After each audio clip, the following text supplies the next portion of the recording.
Back to Xylem learning. മിസ്സിൻ്റെ പേര് അനുശ്രീ എന്നാണ്. അപ്പോൾ നമ്മുടെ 5ാം ക്ലാസ്സിലെ മക്കളെല്ലാവരും നമ്മുടെ ആനുവൽ പരീക്ഷയ്ക്ക് വേണ്ടി അടിപൊളിയായിട്ട് പഠിച്ചുകൊണ്ടിരിക്കുകയായിരിക്കും അല്ലേ. അപ്പോൾ നമ്മുടെ ആനുവൽ പരീക്ഷയ്ക്ക് മുൻ വർഷങ്ങളിൽ ചോദിച്ചിട്ടുള്ളതും ഇനി വീണ്ടും വീണ്ടും ചോദിക്കാൻ സാധ്യതയുള്ള കുറച്ച് ക്വസ്റ്റ്യൻസ് ആയിട്ടാണ് മിസ് എത്തിയിട്ടുള്ളത്. അപ്പോൾ നമുക്ക് എന്തായാലും കുറച്ച് ക്വസ്റ്റ്യൻസ് ചെയ്ത് നോക്കിയാലോ? നിങ്ങൾ റെഡി അല്ലേ മക്കളെ? എങ്കിലിതാ ഒന്നാമത്തെ ചോദ്യം എന്താ നോക്കിക്കേ.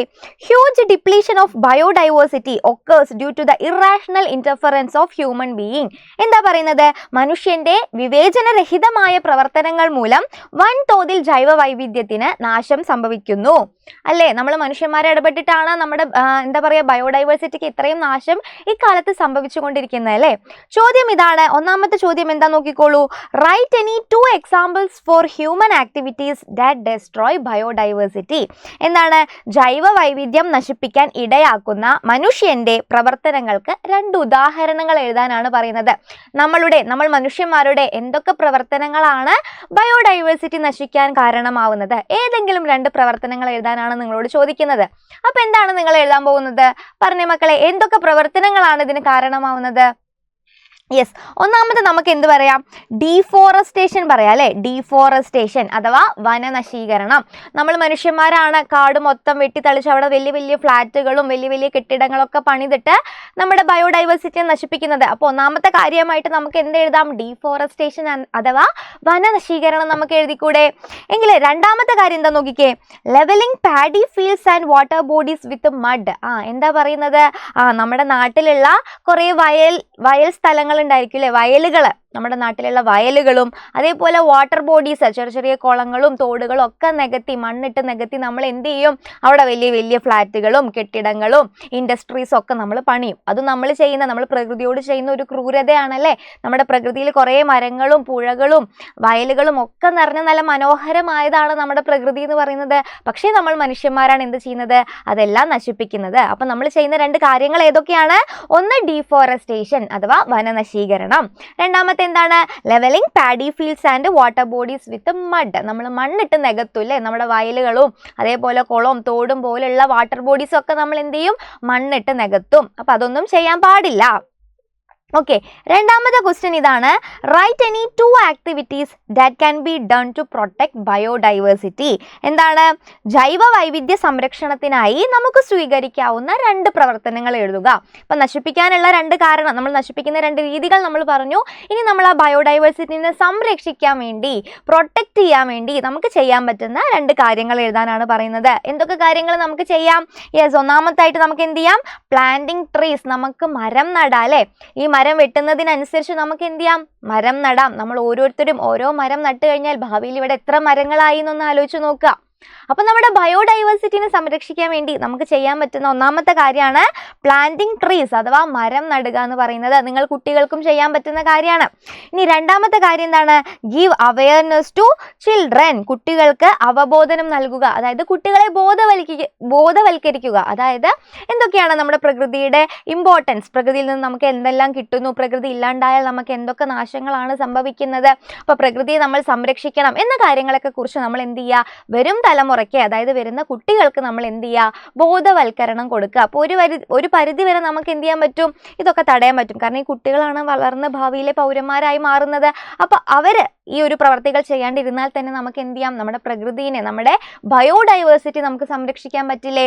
അപ്പോൾ ചെയ്യേണ്ട കാര്യം എന്താണ്? കുട്ടികൾക്ക് ബോധവൽക്കരണം കൊടുക്കുക, അതായത് കുട്ടികളെ ബോധവൽക്കരിക്കുക. Awareness, give awareness to children എന്ന് പറയുന്നതാണ് നമ്മുടെ രണ്ടാമത്തെ പോയിന്റ്. മൂന്നാമതായി നമുക്ക് എന്ത് ചെയ്യാം?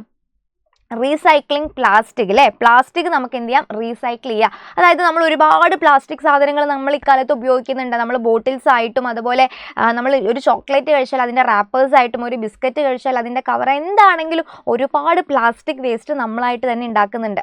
പക്ഷെ നമ്മളത് വെറുതെ നമ്മൾ ഭൂമിയിലേക്ക് വലിച്ചെറിഞ്ഞു കഴിഞ്ഞാൽ ആ ഭൂമിയിൽ അത് കടന്നിട്ട് അതിൽ കടന്ന് ഡീക്കേ ആവുമോ? ഡിഗ്രേഡ് ചെയ്യാറുണ്ടോ? ഇല്ല, പ്ലാസ്റ്റിക് ഒരിക്കലും ഡിഗ്രേഡ് ചെയ്യാറില്ല അല്ലേ. അത് കത്തിച്ചു കഴിഞ്ഞാലും അതിൽ നിന്ന് വരുന്ന ഗ്യാസസ് എന്ന് പറയുന്നത് നമുക്ക് വളരെ നമ്മുടെ ആരോഗ്യത്തിന് വളരെ പ്രശ്നമുള്ള കാര്യമാണ്. അപ്പോൾ നമ്മൾ എന്ത് ചെയ്യരുത്? ഈ പ്ലാസ്റ്റിക് നമ്മൾ മണ്ണിലേക്ക് വലിച്ചെറിയാനോ അതുപോലെ അത് കത്തിക്കാനോ ഒന്നും പാടില്ല. അപ്പോൾ നമ്മൾ ഈ പ്ലാസ്റ്റിക് എന്താ ചെയ്യുക?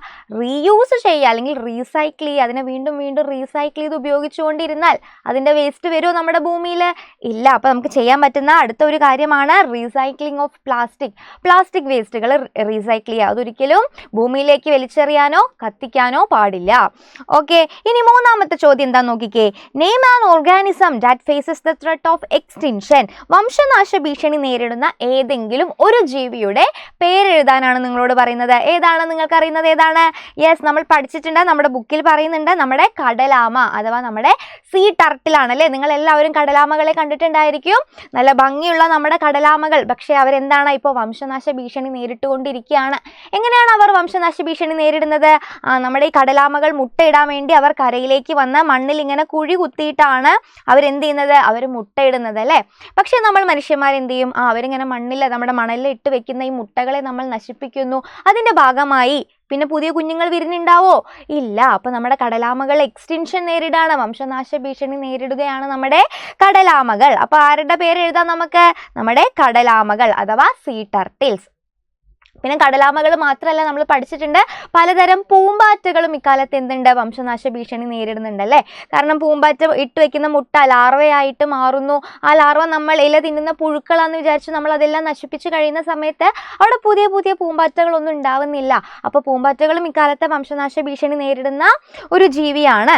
അപ്പോൾ നമുക്ക് എന്തെഴുതാം? ഇപ്പോൾ ഇവിടെ നമ്മുടെ ആൻസർ എന്താണ്? സീ ടർട്ടിൽ അഥവാ കടലാമകളാണ്. അപ്പോൾ എന്തായാലും ഈ 3 ചോദ്യത്തിൻ്റെ ആൻസർ എല്ലാവർക്കും കൃത്യമായിട്ട് മനസ്സിലായില്ലേ മക്കളെ? എങ്കിൽ ഇതാ നമുക്ക് അടുത്തൊരു പ്രവർത്തനം നോക്കാം. എന്താണ് നമ്മുടെ നെക്സ്റ്റ് ആക്ടിവിറ്റി? നോക്കിക്കേ. Some activities done by 2 children in their daily life are given below. 2 കുട്ടികൾ നിത്യജീവിതത്തിൽ ചെയ്യുന്ന ഏതാനും കാര്യങ്ങൾ താഴെ കൊടുക്കുന്നു. അപ്പോൾ ഇവിടെ എന്താണ്? 2 കുട്ടികൾ അവരുടെ ഡെയിലി ലൈഫിൽ ചെയ്യുന്ന കുറച്ച് കാര്യങ്ങളാണ് ഇവിടെ ടേബിൾ ആയിട്ട് കൊടുത്തിട്ടുള്ളത്. എന്താണ് നമ്മുടെ ചോദ്യം? ഇതാണ്, select and write the good habits from the activities of these two children. എന്താണ്? 2 കുട്ടികളുടെയും ശീലങ്ങളിൽ നിന്ന് നല്ല ശീലങ്ങൾ തിരഞ്ഞെടുത്തെഴുതാനാണ് പറയുന്നത്. അപ്പോൾ ഇവിടെ 2 കുട്ടികളും ചെയ്യുന്ന കുറച്ച് ശീലങ്ങൾ തന്നിട്ടുണ്ട്. ഈ 2 ശീലങ്ങളിൽ നിന്ന് നമ്മളോട് എന്താ പറയുന്നത്? നല്ല ശീലങ്ങൾ ഏതാണെന്ന് തിരഞ്ഞെടുത്തെഴുതാനാണ് പറയുന്നത്. ക്ലിയർ ആണോ? അപ്പോൾ ഈ 2 ടേബിൾ എല്ലാവരും കൃത്യമായിട്ട് നോക്കുക. ഇതിൽ ഏതൊക്കെയാണ് നല്ല ശീലങ്ങൾ നമുക്ക് നോക്കിയാലോ? അപ്പോൾ ഒന്നാമത്തെ കുട്ടിയുടെ ശീലങ്ങൾ നോക്കിക്കേ. ഒന്നാമത്തെ കുട്ടിയുടെ ശീലങ്ങൾ നോക്കുന്ന സമയത്ത് ഒന്നാമത്തെ കുട്ടിയിൽ എന്താണ് ശീലം? Keep A proper distance while watching. അതായത് നിശ്ചിത അകലത്തിരുന്ന് TV കാണുന്നു. അത് നല്ല കാര്യമല്ലേ? നല്ല കാര്യമല്ലേ? നമ്മൾ എപ്പോഴും TV കാണുന്ന സമയത്ത് TVയുടെ അടുത്ത് പോയിരുന്ന് കാണാൻ പാടുന്നുണ്ടോ?